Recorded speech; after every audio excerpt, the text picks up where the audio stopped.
தமிழும் சம்ஸ்கிருதமும் என்று நாம் ஒப்பீடு செய்யும் பொழுது அந்த மொழிகளை பற்றி நம்முடைய முன்னோர்கள் மிக பழைய காலத்தில் நமக்கு எப்படி அறிமுகம் செய்துள்ளார்கள் என்பதை பார்க்க வேண்டி புரிந்து கொள்ள வேண்டி உள்ளது.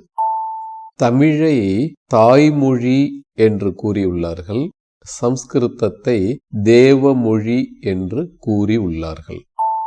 இங்கே தாய்மொழி என்பது தாயார் அன்னை அம்பாள் இறைவியை குறிக்கிறது. தேவமொழி என்று சொல்லும் இடத்தில் தேவ என்பது ஐயன் இறைவனை குறிக்கிறது.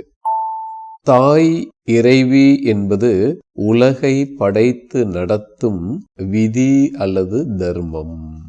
தேவன் இறைவன் என்பது இந்த உலகை பார்த்து படர்ந்து தழுவி அனுபவிக்கும் மதி அல்லது சித்தம்.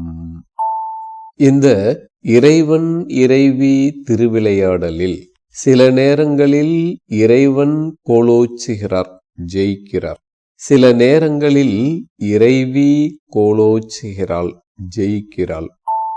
இறைவன் ஜெயிக்கும் காலங்களிலெல்லாம் சம்ஸ்கிருத மொழி உலகில் கோலோச்சுகிறது.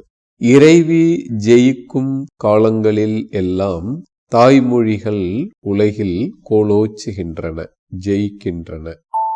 இறைவன் இறைவி இருவருக்கும் நடக்கும் இது போன்ற போட்டிகளில் நாம் ஏதாவது ஒரு பக்கத்தில் நின்று கொண்டு மிகவும் உணர்ச்சி வசப்பட்டு உரக்க கத்தி இந்த பகுதி ஜெயிக்கட்டும் அந்த பகுதி ஜெயிக்கட்டும் என்று கத்தி கத்தி இரத்த கொதிப்பை வளர்த்து கொள்ள வேண்டிய அவசியம் இல்லை. ஏன்னா ஒரு பொழுதுபோக்குக்காக அவங்க ரெண்டு பேருக்கு இடையில நடக்கக்கூடிய ஒரு கேளிக்கை விளையாட்டு தான்.